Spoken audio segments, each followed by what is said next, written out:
Chapitre 3. Une perle de 10 millions. La nuit arriva. Je me couchai. Je dormis assez mal. Les squales jouèrent un rôle important dans mes rêves, et je trouvais très juste et très injuste à la fois cette étymologie qui fait venir le mot requin du mot requiem. Le lendemain, à 4 heures du matin, je fus réveillé par le steward que le capitaine Nemo avait spécialement mis à mon service. Je me levai rapidement, je m'habillai et je passai dans le salon. Le capitaine Nemo m'y attendait. « Monsieur Aronnax, me dit-il, êtes-vous prêt à partir ? » « Je suis prêt. »« Veuillez me suivre. »« Et mes compagnons, capitaine ? » ?»« Ils sont prévenus et nous attendent. »« N'allons-nous pas revêtir nos scaphandres ? demandai-je. »« Pas encore. Je n'ai pas laissé le Nautilus approcher de trop près cette côte et nous sommes assez au large du bord de Manahar. Mais j'ai fait parer le canot qui nous conduira au point précis de débarquement et nous épargnera un assez long trajet. Il emporte nos appareils de plongeurs que nous revêtirons au moment où commencera cette exploration sous-marine. Le capitaine Nemo me conduisit vers l'escalier central dont les marches aboutissaient à la plateforme. Ned et Conseil se trouvaient là, enchantés de la partie de plaisir qui se préparait. 5 matelots du Nautilus, les avirons armés, nous attendaient dans le canot qui avait été bossé contre le bord. La nuit était encore obscure. Des plaques de nuages couvraient le ciel et ne laissaient apercevoir que de rares étoiles. Je portai mes yeux du côté de la terre, mais je ne vis qu'une ligne trouble qui fermait les 3/4 de l'horizon du sud-ouest au nord-ouest. Le Nautilus, ayant remonté pendant la nuit la côte occidentale de Ceylan, se trouvait à l'ouest de la baie, ou plutôt de ce golfe formé par cette terre et l'île de Manahar. Là, sous les sombres eaux, s'étendait le banc des Pintadines, inépuisable champ de perles, dont la longueur dépasse 20 milles. Le capitaine Nemo, Conseil, Ned Land et moi, nous prîmes place à l'arrière du canot. Le patron de l'embarcation se mit à la barre, ses 4 compagnons appuyèrent sur leurs avirons. La bosse fut larguée, et nous débordâmes. Le canot se dirigea vers le sud. Ces nageurs ne se pressaient pas. J'observai que leurs coups d'aviron, vigoureusement engagés sous l'eau, ne se succédaient que de 10 secondes en 10 secondes, suivant la méthode généralement usitée dans les marines de guerre. Tandis que l'embarcation courait sur son air, les gouttelettes liquides frappaient en crépitant le fond noir des flots comme des bavures de plomb fondu. Une petite houle, venue du large, imprimait au canot un léger roulis et quelques crêtes de lames clapotaient à son avant. Nous étions silencieux. À quoi songeait le capitaine Nemo ? Peut-être à cette terre dont il s'approchait et qu'il trouvait trop près de lui, contrairement à l'opinion du Canadien, auquel elle semblait encore trop éloignée. Quant à Conseil, il était là en simple curieux. Vers 5h30, les premières teintes de l'horizon accusèrent plus nettement la ligne supérieure de la côte. Assez plate dans l'est, elle se renflait un peu vers le sud. 5 milles la séparaient encore, et son rivage se confondait avec les eaux brumeuses. Entre elle et nous, la mer était déserte. Pas un bateau, pas un plongeur. Solitude profonde sur ces lieux de rendez-vous des pêcheurs de perles. Ainsi que le capitaine Nemo me l'avait fait observer, nous arrivions 1 mois trop tôt dans ces parages. À 6 heures, le jour se fit subitement, avec cette rapidité particulière aux régions tropicales qui ne connaissent ni l'aurore ni le crépuscule. Les rayons solaires percèrent le rideau de nuages amoncelés sur l'horizon oriental, et l'astre radieux s'éleva rapidement. Je vis distinctement la terre, avec quelques arbres épars çà et là. Le canot s'avança vers l'île de Manahar, qui s'arrondissait dans le sud. Le capitaine Nemo s'était levé de son banc et observait la mer. Sur un signe de lui, l'ancre fut mouillée, et la chaîne courut à peine, car le fond n'était pas à plus d'1 mètre, et il formait en cet endroit l'un des plus hauts points du banc de Pintadines. Le canot évita aussitôt sous la poussée du jusant qui portait au large. « Nous voici arrivés, monsieur Aronnax, » dit alors le capitaine Nemo. « Vous voyez cette baie resserrée. C'est ici même que dans 1 mois se réuniront les nombreux bateaux de pêche des exploitants, et ce sont ces eaux que leurs plongeurs iront audacieusement fouiller. Cette baie est heureusement disposée pour ce genre de pêche. Elle est abritée des vents les plus forts et la mer n'est jamais très houleuse, circonstance très favorable au travail des plongeurs.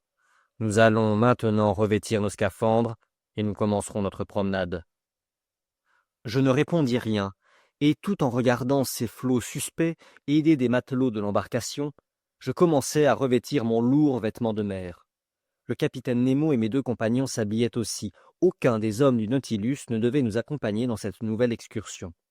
Bientôt nous fûmes emprisonnés jusqu'au cou dans le vêtement de caoutchouc, et des bretelles fixèrent sur notre dos les appareils à air. Quant aux appareils Ruhmkorff, il n'en était pas question. Avant d'introduire ma tête dans sa capsule de cuivre, j'en fis l'observation au capitaine. « Ces appareils nous seraient inutiles, » me répondit le capitaine. « Nous n'irons pas à de grandes profondeurs et les rayons solaires suffiront à éclairer notre marche.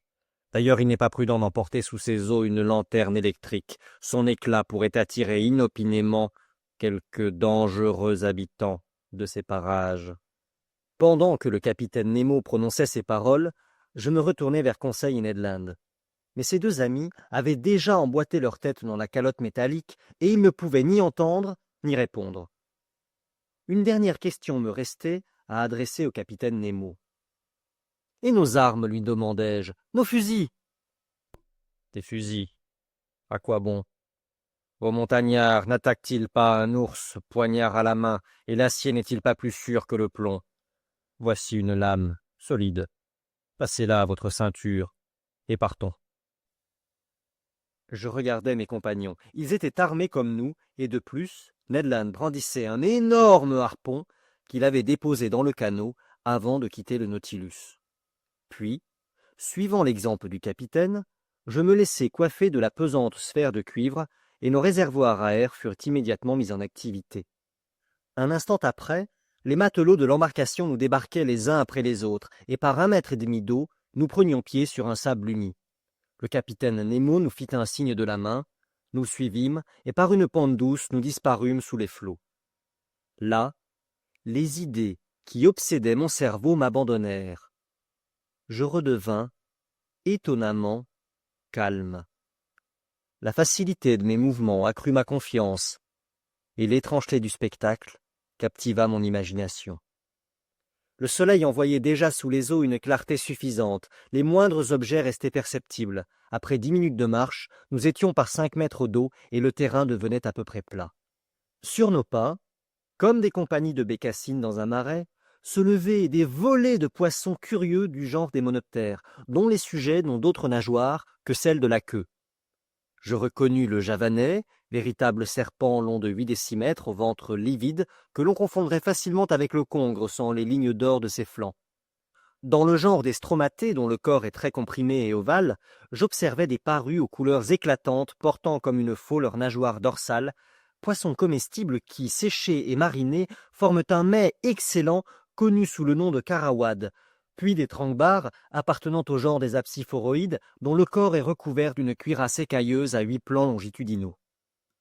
Cependant, l'élévation progressive du soleil éclairait de plus en plus la masse des eaux. Le sol changeait peu à peu.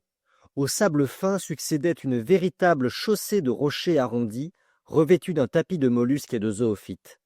Parmi les échantillons de ces 2 embranchements, je remarquai des placènes à valves minces et inégales, sortes d'ostracées particulières à la mer Rouge et à l'océan Indien, des lucines orangées à coquilles orbiculaires, des tarières subulées, quelques-unes de ces pourpres persiques qui fournissaient au Nautilus une teinture admirable, des rochers cornus longs de 15 centimètres qui se dressaient sous les flots comme des mains prêtes à vous saisir, des turbinelles cornigères, toutes hérissées d'épines, des lingules iantes, des anatines, coquillages comestibles qui alimentent les marchés de l'Hindoustan, des pélagipanopyres légèrement lumineuses, et enfin d'admirables oculines flabelliformes, magnifiques éventails qui forment l'une des plus riches arborisations de ces mers.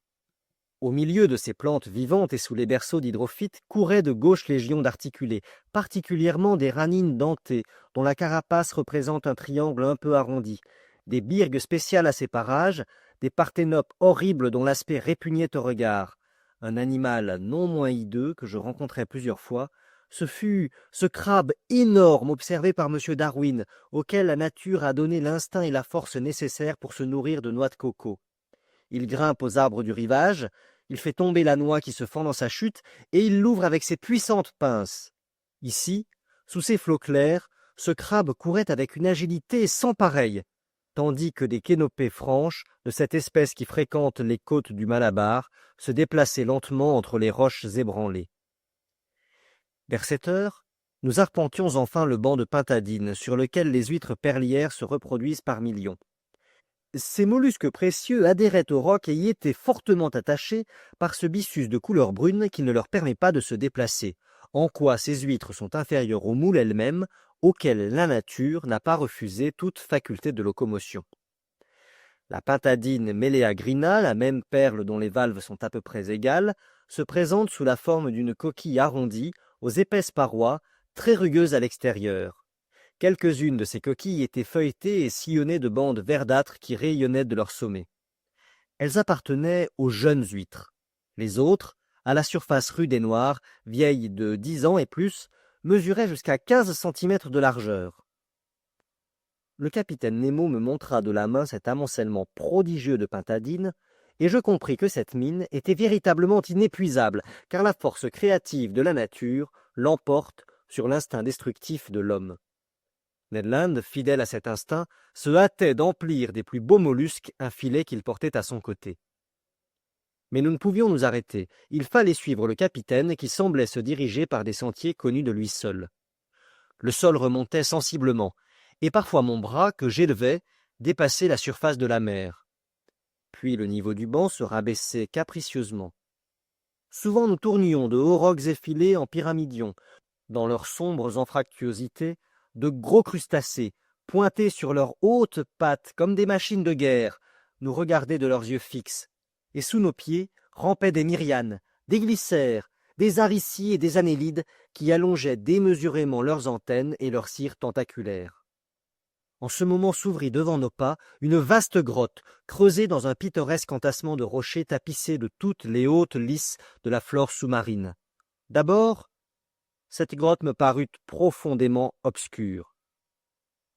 Les rayons solaires semblaient s'y éteindre par dégradations successives. Sa vague transparence n'était plus que de la lumière noyée. Le capitaine Nemo y entra, nous après lui. Mes yeux s'accoutumèrent bientôt à ces ténèbres relatives. Je distinguais les retombées si capricieusement contournées de la voûte que supportaient des piliers naturels, largement assis sur leur base granitique, comme les lourdes colonnes de l'architecture toscane. Pourquoi notre incompréhensible guide nous entraînait-il au fond de cette crypte sous-marine? J'allais le savoir avant peu. Après avoir descendu une pente assez raide, nos pieds foulèrent le fond d'une sorte de puits circulaire. Là, le capitaine Nemo s'arrêta, et de la main, il nous indiqua un objet que je n'avais pas encore aperçu. C'était une huître de dimension extraordinaire, un tridacne gigantesque, un bénitier qui eût contenu un lac d'eau sainte, une vasque dont la largeur dépassait 2 mètres et conséquemment plus grande que celle qui ornait le salon du Nautilus. Je m'approchai de ce mollusque phénoménal. Par son byssus, il adhérait à une table de granit, et là, il se développait isolément dans les eaux calmes de la grotte. J'estimais le poids de ce tridacne à 300 kg. Or, une telle huître contient 15 kg de chair, et il faudrait l'estomac d'un gargantua pour en absorber quelques douzaines. Le capitaine Nemo connaissait évidemment l'existence de ce bivalve. Ce n'était pas la première fois qu'il le visitait, et je pensais qu'en nous conduisant en cet endroit, il voulait simplement nous montrer une curiosité naturelle. Je me trompais. Le capitaine Nemo avait un intérêt particulier à constater l'état actuel de ce tridacne. Les 2 valves du mollusque étaient entr'ouvertes. Le capitaine s'approcha et introduisit son poignard entre les coquilles pour les empêcher de se rabattre. Puis de la main, il souleva la tunique membraneuse et frangée sur les bords qui formait le manteau de l'animal. Là, entre les plis foliacés, je vis une perle libre dont la grosseur égalait celle d'une noix de cocotier. Sa forme globuleuse, sa limpidité parfaite, son oriente admirable en faisaient un bijou d'un inestimable prix. Emporté par la curiosité, j'étendais la main pour la saisir, pour la peser, pour la palper, mais le capitaine m'arrêta, fit un signe négatif et retirant son poignard par un mouvement rapide, il laissa les 2 valves se refermer subitement. Je compris alors Quel était le dessein du capitaine Nemo? En laissant cette perle enfouie sous le manteau du tridacne, il lui permettait de s'accroître insensiblement. Avec chaque année, la sécrétion du mollusque y ajoutait de nouvelles couches concentriques. Seul le capitaine connaissait la grotte où mûrissait cet admirable fruit de la nature. Seul il l'élevait, pour ainsi dire, afin de la transporter un jour dans son précieux musée.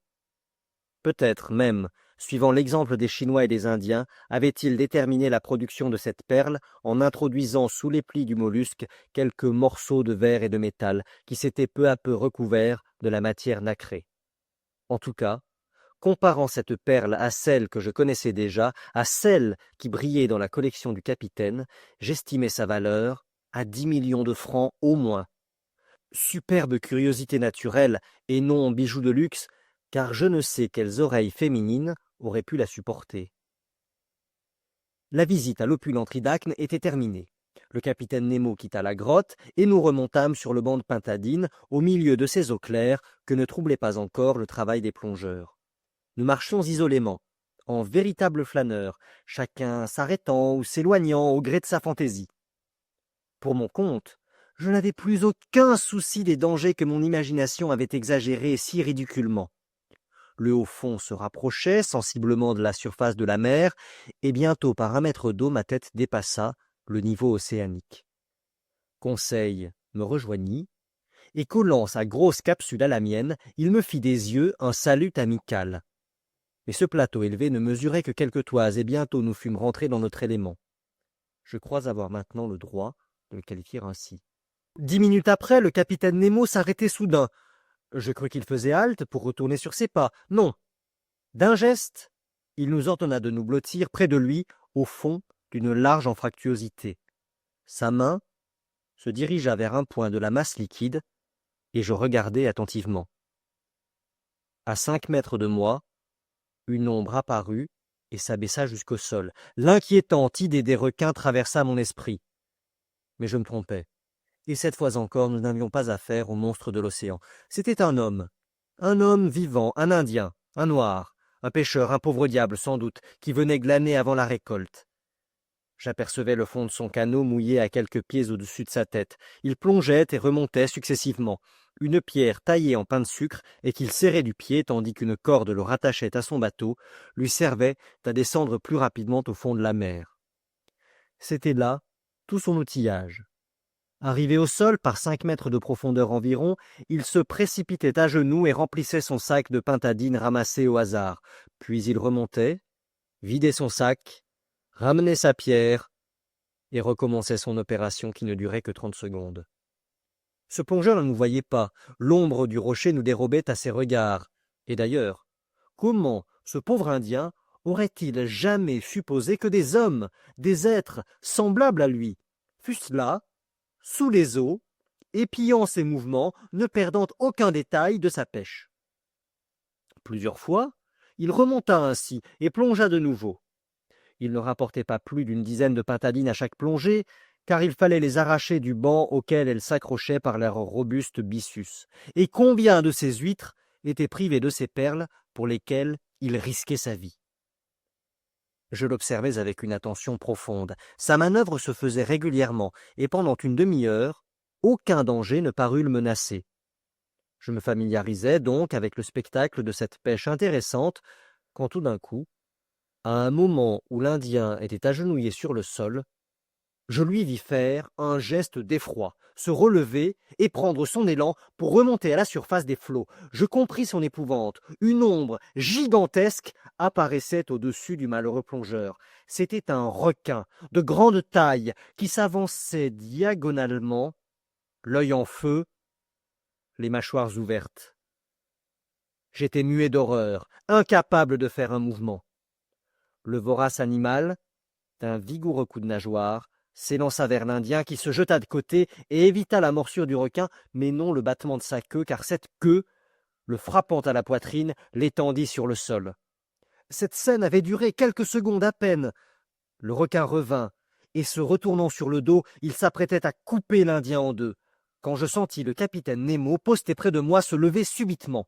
Puis son poignard à la main, il marcha droit au monstre, prêt à lutter corps à corps avec lui.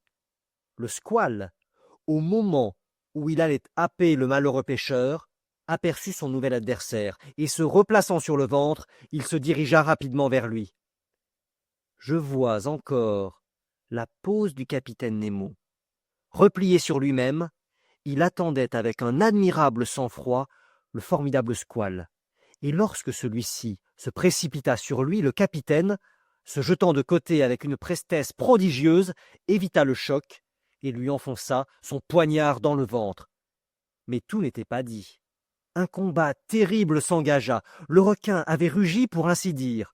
Le sang sortait à flot de ses blessures. La mer se teignit de rouge. Et à travers ce liquide opaque, je ne vis plus rien.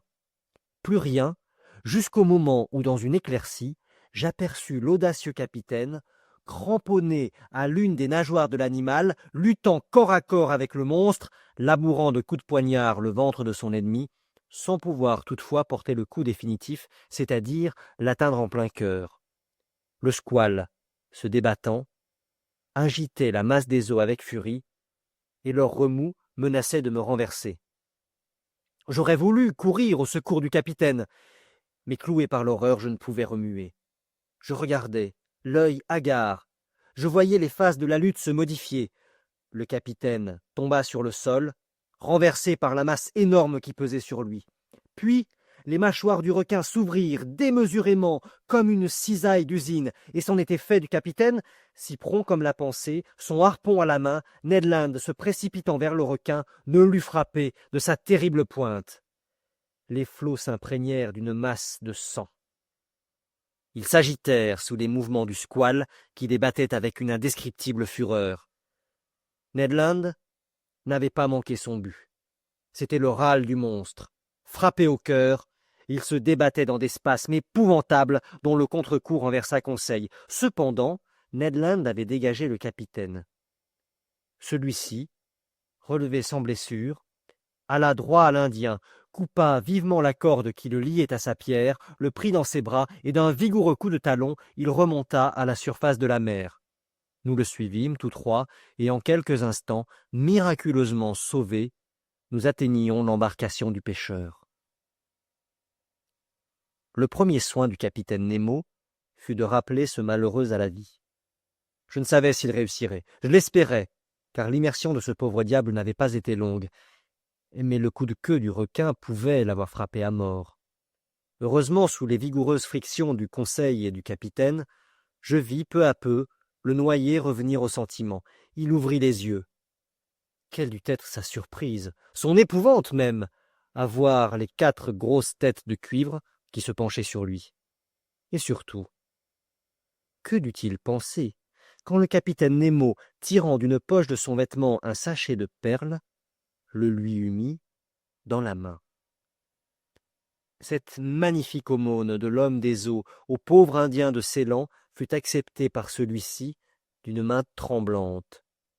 Ses yeux effarés indiquaient du reste qu'il ne savait à quels êtres surhumains il devait à la fois la fortune et la vie. Sur un signe du capitaine, nous regagnâmes le banc de Patadine et, suivant la route déjà parcourue, après une demi-heure de marche, nous rencontrions l'ancre qui rattachait au sol le canot du Nautilus. Une fois embarqué, chacun de nous, avec l'aide des matelots, se débarrassa de sa lourde carapace de cuivre. La première parole du capitaine Nemo fut pour le Canadien. « Merci, maître Land, » lui dit-il. « C'est une revanche, capitaine, » répondit Ned Land. « Je vous devais cela. » Un pâle sourire glissa sur les lèvres du capitaine, et ce fut tout. « Au Nautilus, » dit-il. L'embarcation vola sur les flots. Quelques minutes plus tard, nous rencontrions le cadavre du requin qui flottait.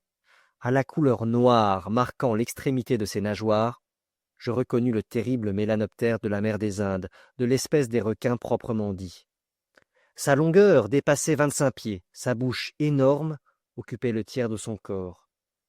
C'était un adulte, ce qui se voyait aux 6 rangées de dents disposées en triangle isocèle sur la mâchoire supérieure. Conseil le regardait avec un intérêt tout scientifique, et je suis sûr qu'il le rangeait, non sans raison, dans la classe des cartilagineux, ordre des chondroptérygiens à branches fixes, famille des sélaciens, genre des squales. Pendant que je considérais cette masse inerte, une douzaine de ces voraces mélanoptères apparut tout d'un coup autour de l'embarcation, mais, sans se préoccuper de nous, ils se jetèrent sur le cadavre et s'en disputèrent les lambeaux. À 8h30, nous étions de retour à bord du Nautilus. Là, je me pris à réfléchir sur les incidents de notre excursion au banc de Manahar. 2 observations s'en dégageaient inévitablement, l'une portant sur l'audace sans pareille du capitaine Nemo, l'autre sur son dévouement pour un être humain, l'un des représentants de cette race qu'il fuyait sous les mers. Quoi qu'il en dît, cet homme étrange n'était pas parvenu encore à tuer son cœur tout entier. Lorsque je lui fis cette observation, il me répondit d'un ton légèrement ténu. « Cet Indien, monsieur le professeur, c'est un habitant du pays des opprimés, et je suis encore, et jusqu'à mon dernier souffle, je serai de ce pays-là. »